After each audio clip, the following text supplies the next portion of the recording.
آج یقیناً یہ کوشش کی جا رہی ہے کہ امت مسلمہ کا بگاڑ ختم ہو، امت مسلمہ سیدھے راستے کی مسافر بن جائے۔ سوال یہ پیدا ہوتا ہے کہ یہ بگاڑ انسانوں میں پیدا کیسے ہوا، یہ خرابیاں معاشرے میں کیسے جنم لی، اور وہ کون سی سوچ ہے جس سوچ کی بنیاد پر معاشرے کا انسان بے باکی کے ساتھ، بے خوفی کے ساتھ صرف گناہ کے دروازے پر دستک نہیں دیتا بلکہ گناہ کے دلدل میں ڈوبتا ہوا چلا جا رہا ہے۔ آج وہ کون سا گناہ ہے جس کی طرف امت مسلمہ مائل نہ ہو رہی ہو؟ تقریباً گناہ ایسے ہیں جس کے اندر آج امت مسلمہ گرفتار نظر آ رہی ہے۔ مرد ہوں یا خواتین، سب کا حال الا ماشاءاللہ یہ نظر آتا ہے کہ نہ گناہ کرنے میں کوئی ہچکچاہٹ ہے اور نہ اللہ کی نافرمانی کا کوئی ڈر ہے، بلکہ بس زندگی کا ایک ہی مقصد ہے، کھاؤ پیو اور موج کرو۔ نتیجتاً زندگی سے اللہ نے سکون چھین لیا، زندگی سے اللہ نے اطمینان چھین لیا، اور ہماری زندگی ایک بے کیف بے مزہ والی زندگی ہو گئی۔ بس یوں سمجھ لیجئے، اٹھتے ہیں، کھاتے ہیں، پیتے ہیں، کماتے ہیں اور سو جاتے ہیں۔ ہماری زندگی کا نہ کوئی پرپز ہے، نہ کوئی مقصد ہے، اور نہ ہماری زندگی کے اندر کسی قسم کی کوئی لذت ہے۔ سوال یہ پیدا ہوتا ہے کہ ہم بھی انسانوں کے معاشرے میں رہتے ہیں، اللہ والے بھی انسانوں کے معاشرے ہی کے اندر رہتے تھے، لیکن ہم بے باکی کے ساتھ گناہ کرتے ہیں۔ وہ گناہ کے تصور سے کام جاتے تھے، وہ اپنے دامن کو گناہوں سے آلودہ نہیں کرتے تھے، اور ہم ہیں کہ کسی گناہ کو چھوڑنے کے لیے تیار نہیں، اور اللہ والے ہیں جو ہمیشہ گناہوں سے دامن کو کھینچے رکھتے اور بچائے رکھتے۔ اس کی وجہ کیا ہے؟ تو یہ بات اچھی طریقے سے ذہن میں رکھیں، جب سوچ درست ہو جائے تو انسان کی زندگی درست ہو جاتی ہے، اور جب سوچ انسان کی بگڑ جائے تو انسان کی زندگی بگڑ جایا کرتی ہے۔ آج مسلمانوں کی سوچ خراب ہو گئی، آج مسلمانوں کے دل و دماغ سے ایک تصور نکل گیا، جس تصور کے نکل جانے کے بعد انسان بے باک ہو چکا ہے، جس خیال کے نکل جانے کے بعد انسان کی زندگی پٹری سے اتر چکی ہے، جس فکر سے بے راہ روی کے بعد اور فکر کے فقدان کے بعد انسان کی زندگی کے اندر قانون الہی اور قانون رسول صلی اللہ علیہ وسلم کا جذبہ سد پڑ گیا۔ آنکھ ہے جو چاہے دیکھ رہا ہے، زبان ہے جو چاہے بول رہا ہے، کان ہے جو چاہے سن رہا ہے، پیر ہیں جس طرف چاہتا ہے چل پڑتا ہے، ہاتھ ہے جس طرح چاہتا ہے گناہ کرتا ہے۔ اللہ اکبر! سوال یہ پیدا ہوتا ہے کہ اس کے ذہن میں وہ کون سی چیز نہیں ہے جس کی وجہ سے وہ اپنے اعضاء کو گناہوں میں گرفتار کرتا ہے۔ کبھی زمین پر گناہ کرتا دکھائی دیتا ہے، کبھی پہاڑوں میں جا کر گناہ کرتا دکھائی دیتا ہے، کبھی ہوائی جہاز میں گناہ کرتے دکھائی دیتا ہے، اور نہ جانے کہاں کہاں جا کر اللہ کی نافرمانی کرتا ہوا نظر آتا ہے۔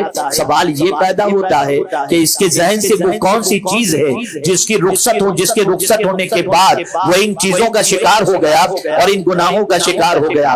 تو میرے پیارے آقا صلی اللہ تعالی علیہ وسلم کے پیارے دیوانوں، اسی کی طرف اللہ عز و جل نے رہنمائی فرمائی، اور اسی سے متعلق اللہ عز و جل نے ارشاد فرمایا، اقترب للناس حسابهم وهم في غفلة معرضون۔ پروردگار ارشاد فرماتا ہے لوگوں کا حساب نزدیک اور وہ غفلت میں منہ پھیرے ہیں۔ لوگوں کا حساب نزدیک اور وہ غفلت میں منہ پھیرے ہیں۔ مطلب کیا ہے؟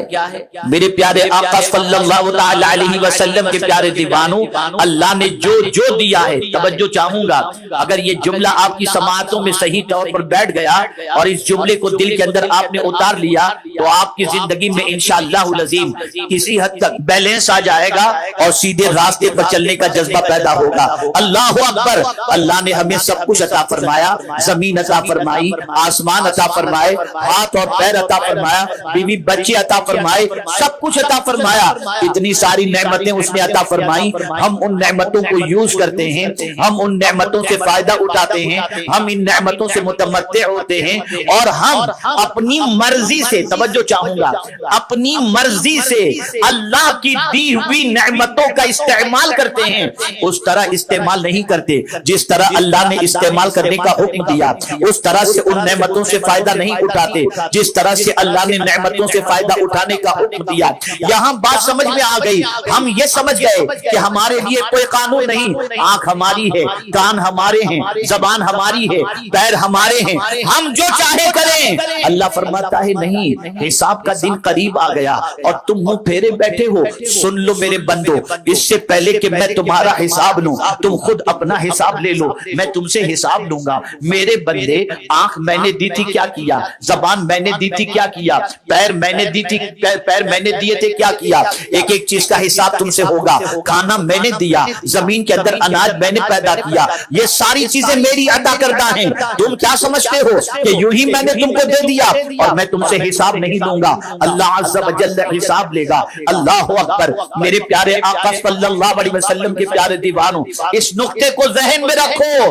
قرآن کہتا ہے اقترب للناس, لوگوں کے لیے حساب کا وقت قریب آ گیا. آپ ہیں اور ہم ہیں, ہماری زندگی جیسے جیسے کم ہوتی جاتی ہے, ہم حساب کے دن کے قریب ہوتے چلے جاتے ہیں, ہم قیامت سے قریب ہوتے چلے جاتے ہیں. ہمارا 2 دن, ہمارے 3 دن, ہمارے 4 دن, جیسے جیسے زندگی کے کم ہو رہے ہیں, ہم قیامت سے قریب ہو رہے ہیں, حساب کے دن سے قریب ہو رہے ہیں. میرے پیارے آقا صلی اللہ تعالی علیہ وسلم کے پیارے دیوانوں, آپ ذرا سوچو, اللہ جب حساب لے گا, ہے کسی میں حساب دینے کی طاقت؟ اللہ پل پل کا حساب لے گا, ایک ایک چیز کا حساب لے گا, ایک ایک نعمت کا حساب لے گا. اور جب وہ حساب لینے کے لیے آئے گا تو یاد رکھیں, اللہ اکبر, ام المؤمنین حضرت عائشہ صدیقہ رضی اللہ تعالی عنہ فرماتی ہیں کہ میں نے رسول اعظم صلی اللہ علیہ وسلم کو نماز کی حالت میں دیکھا, اور نماز کی حالت کے اندر رحمت عالم سید المعصومین شفیع المذنبین صلی اللہ تعالی علیہ وسلم کے بارے میں ام المؤمنین فرماتی ہیں کہ میں نے حالت نماز میں سرکار کو یہ دعا کرتے دیکھا, اللہم حاسبنی حسابا یسیرا, اے اللہ میرا حساب آسان لینا. سرکار جب نماز مکمل کیے تو میں نے حضور سے عرض کیا, یا رسول اللہ صلی اللہ تعالی علیہ وسلم, آسان حساب کی آپ نے دعا کی, یہ آسان حساب سے مراد کیا ہے؟ تو میرے آقا صلی اللہ علیہ وسلم نے فرمایا, اگر اللہ نے کسی چیز کے بارے میں جرح کی اور پوچھ لیا, بندہ ہلاک ہو. جہاں سوال پوچھا کہ بندہ ہلاک. ہم ایک سوال کا جواب اپنے رب کی بارگاہ میں نہیں دے سکتے, ایک نعمت کا جواب اپنے رب کی بارگاہ میں نہیں دے سکتے. وہ کون سی نعمت ہے جس کو ہم نے مس یوز نہ کیا ہو؟ کتنے تعجب کی بات ہے, ہم سی اے اپوائنٹ کرتے ہیں کہ ہمارے کاروبار کا تو حساب مینٹین کر, ہزاروں لاکھوں روپیہ اسے فیس دیتے ہیں. ایک اکاؤنٹنٹ کو رکھتے ہیں, اسے ہم تنخواہ دیتے ہیں کہ کتنی آمدنی ہوئی, کتنا خرچ ہوا, حساب رکھ. سال گزرتا ہے تو ٹیکس دینے کے سلسلے میں حساب رکھتے ہیں. اے رسول اعظم صلی اللہ تعالی علیہ وسلم کے دیوانوں, کبھی یہ بھی سوچا اور اپنے گناہوں کا بھی حساب رکھنے کی ہم نے کوشش کی کہ اللہ عز و جل کو بھی ہم کو حساب دینا ہے اور وہ ہم سے حساب لے گا. انکم ٹیکس کے لیے ہم رجسٹر بنواتے, اکاؤنٹ سیٹ کرتے ہیں کہ کبھی آئی ٹی کی ریڈ پڑ گئی تو کیا ہوگا. کبھی ہم نے سوچا کہ قدرت اگر پکڑ لے گا تو کیا ہوگا. کبھی ہم نے یہ سوچنے کی کوشش کی. ایک ایک پل کا اللہ حساب لے گا. میرے بندے بتا, تو نے اپنی زندگی کس کام میں گزاری؟ زندگی میں نے دی تھی. مال کس کام کے اندر خرچ کیا؟ بتا, مال میں نے دیا تھا. آپ جانتے ہیں اسی پر اکتفا نہیں, ہمارے انڈر میں جتنے ہیں, چاہے وہ بیوی ہو, چاہے بچے ہوں, چاہے ہمارے ماتحت کوئی بھی ہو, اس کے بارے میں بھی قیامت میں ہم سے سوال پوچھا جائے گا کہ یہ بتاؤ کہ تم نے اپنے ماتحت والوں کو کس طریقے سے ان کا خیال کیا، ان کی تربیت کی. کلکم راعین وکلکم مسئول عن رعیتہ، یہ حدیث مبارکہ میں موجود ہے. ابھی ہاسپیٹ کے چند ذمہ داران میرے ساتھ بیٹھے تھے تو میں آج کے کلچر پر گفتگو کر رہا تھا. آپ اس سے اتفاق رکھیں گے، اور وہ میری مائیں بہنیں جو گھر کے اندر سن رہی ہیں الا ماشاء اللہ وہ بھی اتفاق رکھیں گی. جانتے ہیں آج بچہ پیدا ہوتا ہے نا، ماں پالنا نہیں چاہتی، باپ پالنا نہیں چاہتا. پالنے سے کیا مراد آپ نے سمجھا ہے؟ پالنے سے مراد یہ ہے کہ اسے گود میں لینا، اسے پیار کرنا، اس کے پیچھے ٹائم اسپینڈ کرنا، اس کی نقل و حرکت کا خیال کرنا، اس کے اندر خوبیاں پیدا کرنا، اس کے اندر کمال پیدا کرنا، اس کی تربیت کرنا. ماں باپ اس کی فکر نہیں کرتے. پیدا ہوا، کام والی سنبھالے گی، وہی دھلائے گی، نہلائے گی، کپڑے پہنائے گی، پاؤڈر لگائے گی، بڑا کرے گی.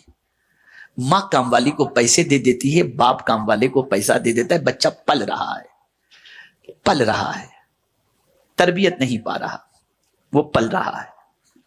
یہاں تک کہ اب جو کلچر، چونکہ ایک ایجوکیشنل انسٹیٹیوٹ کے بارے میں ڈسکشن چل رہا تھا، اس وجہ سے میں نے ان کے سامنے یہ پروپوزل رکھا جس کو انہوں نے ایکسپٹ بھی کیا اور سمجھے بھی.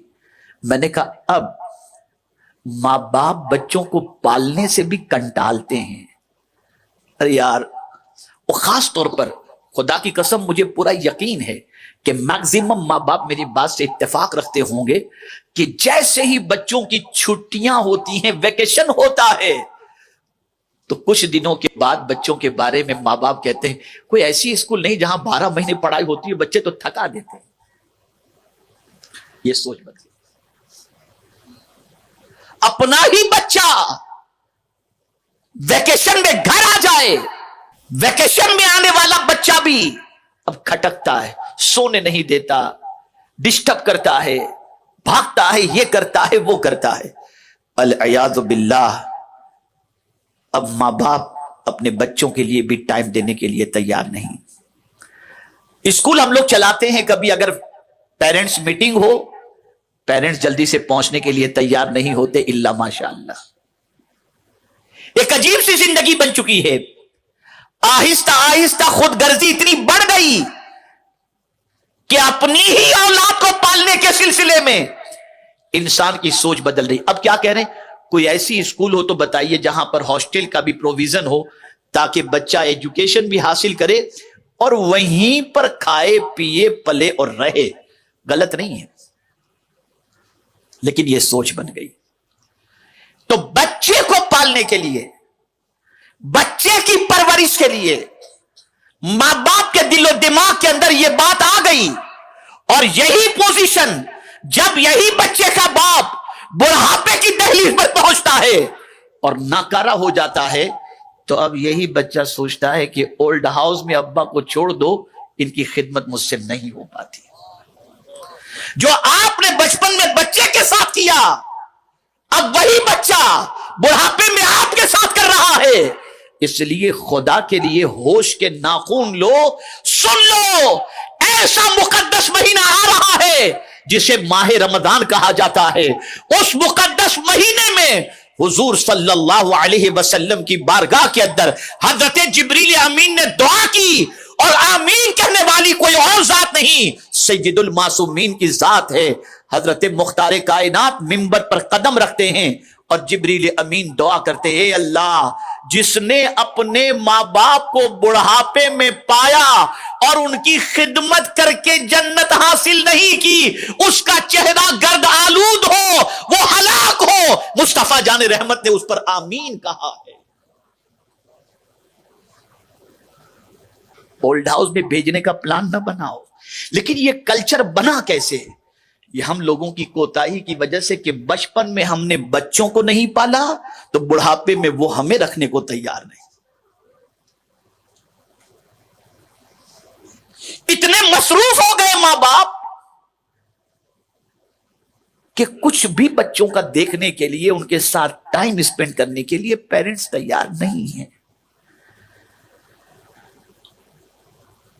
خیر، عرض یہ کر رہا تھا ہم سے پوچھا جائے گا، ہم سے حساب لیا جائے گا، اللہ پوچھے گا ہم سے۔ یہ نہ سمجھنا کہ چھوڑ دیے جائیں گے۔ خود قرآن کہتا ہے ایحسب الانسان ان یترک سدی، کیا لوگوں نے یہ گمان کر لیا کہ یوں ہی چھوڑ دیے جاؤ گے؟ بہت سخت مرحلہ ہے، بہت کٹھن مرحلہ ہے۔ سیدنا عثمان ذو النورین رضی اللہ المولا تبارک و تعالی عنہ جب قبرستان جاتے تو بہت روتے کسی قبر کے پاس کھڑے ہو کر، اتنا روتے کہ داڑھی آنسوؤں سے تر ہو جاتی۔ تو حضرت عثمان ذو النورین رضی اللہ تعالیٰ عنہ سے لوگوں نے پوچھا کہ جہنم و جنت کے تذکرے سے کبھی آنسو نہیں نکلتے، لیکن قبرستان جب آپ جاتے ہیں تو آپ کے آنسو بہت نکلتے ہیں، آخر وجہ کیا ہے؟ اب سنیے جواب۔ ارشاد فرماتے ہیں میرے آقا صلی اللہ علیہ وسلم نے ارشاد فرمایا، جس کا قبر کا مرحلہ آسان ہو گیا اس کا حشر کا مرحلہ بھی آسان ہو جائے گا۔ اور یہ ایسی تاریک اور اتنی کٹھن جگہ ہے کہ وہاں کے سوالات و جوابات اور وہاں سے آسانی سے گزر جانا یہ آسان کام نہیں ہے۔ تو میں یہ سوچتا ہوں کہ قبر میں جب پوچھا جائے گا تو کیا ہوگا؟ وہ سوال ہی تو پوچھے جائیں گے۔ کیا یہ پوچھا جائے گا مال کتنا کمایا؟ نہیں، قبر میں عقیدے کا سوال ہوگا، قبر میں مصطفیٰ جان رحمت صلی اللہ علیہ وسلم کے بارے میں سوال ہوگا، قبر میں دین کے بارے میں سوال ہوگا۔ اے رسول اعظم صلی اللہ علیہ وسلم کے دیوانوں، ہمارے دماغ میں تو یہ بات بیٹھ گئی ہے، اسے آج نکال کر اٹھنا، یہاں سے نکال کر کے اٹھنا کہ سب کچھ ہمارا ہے، ہم جو چاہیں کریں۔ نہیں، سب کچھ خدا کا ہے اور سب چیزوں کا حساب خدا لے گا، ہمارا کچھ نہیں۔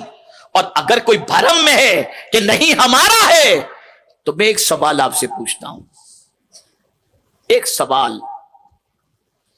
ایک انسان پیدا ہوتا ہے، برہنہ پیدا ہوتا ہے، بغیر کپڑے کے پیدا ہوتا ہے، کچھ بھی ساتھ نہیں لاتا، خالی ہاتھ اس دنیا کے اندر آتا ہے۔ محنت کی، مشقت کی، گھر بنایا، فیکٹری بنائی، دکان بنائی، سب کچھ کر لیا اس نے، بہت کچھ اس نے بنا لیا۔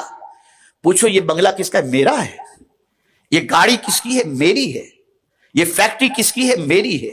ٹھیک ہے، آپ نے غلط نہیں کہا، لیکن اللہ یہ نہیں کہتا کہ یہ تیرا ہے، یہ نہیں۔ اور اگر کسی کو یہ بھرم ہے کہ یہ میرا ہے، تو میں چیلنج سے کہتا ہوں جب مرو تو اپنے ساتھ لے کر جاؤ، جب مرو تو بنگلہ بھی لے کر کے جاؤ، گاڑی بھی لے کر کے جاؤ، فیکٹری بھی لے کر کے جاؤ، تو آپ کہیں گے یہ کوئی تھوڑی لے کر کے گیا ہے کہ میں لے کر کے جاؤں۔ فلسفہ سمجھ میں آ گیا، تمہارا کچھ نہیں ہے، یہ اللہ نے تم کو استعمال کے لیے دیا تھا، اور جب تم گئے تو اللہ نے دوسروں کو عطا فرما دیا۔ اس بھرم سے نکل پڑو باہر، اس سے باہر نکل پڑو، ہمارا کچھ بھی نہیں، سب کچھ اللہ کا دیا ہوا ہے، اور وہ حساب لے گا۔ میں نے دیا تھا میرے بندے، میں نے دیا تھا، زندگی بھی میں نے دی تھی، دولت بھی میں نے دی تھی، اقتدار بھی میں نے دیا تھا۔ لا حساب دے میرے بندے، جو کچھ میں نے دیا تھا اس کا تو نے کیا کیا؟ اسی لیے سیدنا فاروق اعظم رضی اللہ تعالیٰ عنہ کہتے تھے حاسبوا قبل ان تحاسبوا، اس سے پہلے کہ اللہ تمہارا حساب لے، تم خود اپنا حساب لے لو، اپنا حساب لے لو۔ کیسے اپنا حساب لو؟ کس طریقے سے ہم اپنا حساب لیں؟ تو فاروق اعظم رضی اللہ تعالیٰ عنہ اپنی چٹائی کے نیچے ایک درہ رکھتے تھے، اور رات ہوتی تھی تو اپنے پیر پر مارتے تھے اور اپنے سے خود سے پوچھتے تھے اے عمر آج تو دن بھر کس راستے پر چلا؟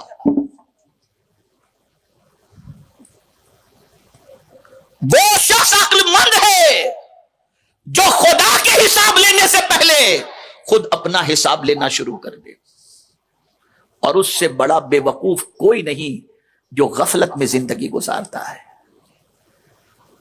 جو اللہ کی نعمتوں کو اپنی مرضی سے استعمال کرتا ہے، اور وہ یہ سوچتا ہے مجھ سے کون پوچھنے والا، جس نے دیا ہے وہی پوچھے گا۔ ہے طاقت جواب دینے کی، ہے طاقت حساب دینے کی۔ اب کسی کے ذہن میں یہ بات آئے اللہ کیسے حساب لے گا؟